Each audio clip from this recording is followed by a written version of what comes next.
ভেবেছিলাম এইটাই শেষ, এই তলাটা, কিন্তু দেখছি আরো সিঁড়ি আছে উপরের দিকে যাওয়ার।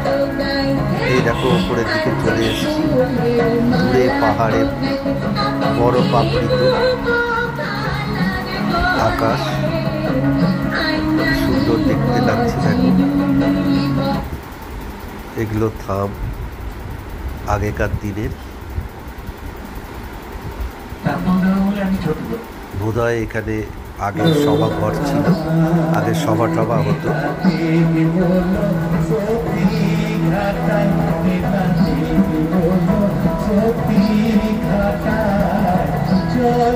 একদম উপরে আমরা চলে এসেছি।